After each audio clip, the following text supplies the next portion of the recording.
ko nozagt. Novenderēt. Tieši tā. Vasaras pasākumi un mūzikas festivāli valsts policijas darbiniekiem nozīmē nevis izklaides, bet paaugstinātas bīstamības vietu.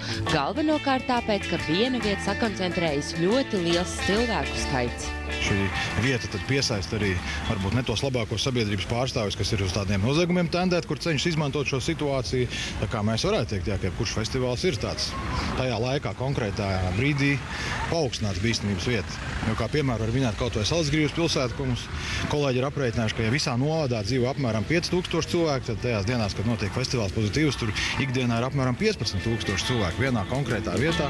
Pirms došanās uz festivāla norises vietu iepriekš nepieciešams painteresēties par lietām, kuras pasākuma teritorijā ienest aizliegts. Pašā festivāla teritorijā nevar ienest veselu virkni lietus. Ja?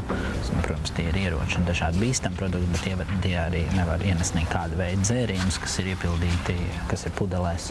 Bet Telšu pilsētiņā tur gan var ienest arī dzērienus, bet festivāla teritorijā ir jābūt gatavam uz to, ka pat ūdens pudeli un sevišķi karstajā laikā viņi nebūs atļauts ievērst, jo apsardzē nav iespējams konstatēt, vai šis ir bīstams šķidrums, vai tas ir tikai ūdens. Bet jau esot festivālā, personīgās mantas bez uzraudzības nekur neatstāt.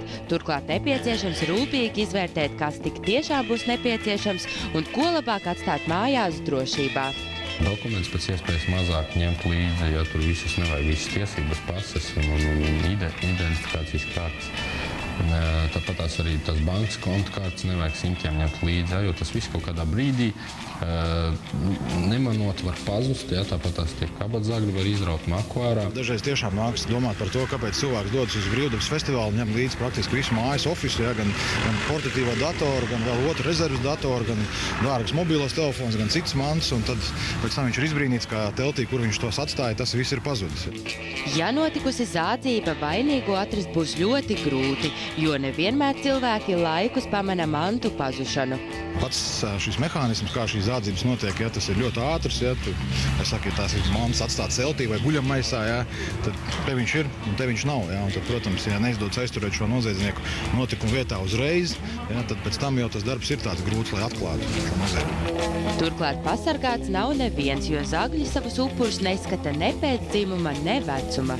Viņi izvēlās to, ko ir vieglāk apzakt. Tātad, kurš mazāk pievērš vērību, teiksim, staigā tādā, piemēram, bikses, kurās pusmaksā ārā izlīdes, vai telefons ir izlīdes ar mazām kabatām.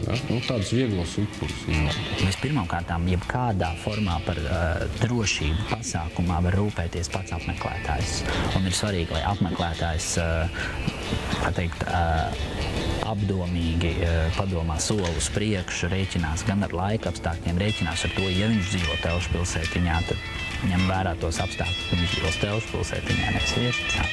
Eksperti iesaka uz festivāla norises vietu doties ar sabiedrisko transportu, lai nebūtu jāuztraucas ne par satiksmes traucējumiem, ne promiļu skaitu. Tautā iemīļoto stopēšanu gan vajadzētu atstāt kā pēdējo variantu.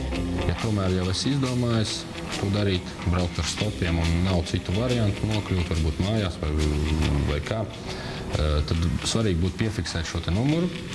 Un, ja ir mobilo telefonu sazvanīties, teiksim, ar saviem vecākiem, draugiem vai cilvēkiem, kas sagaida otrā pusē, un painformēt, kad es iekāpu mašīnā, tur tāds valsts numurs, tādā krāsā mani aizvedīs līdz turienei, sagaidiet mani un likt tam šoferim tos saprast.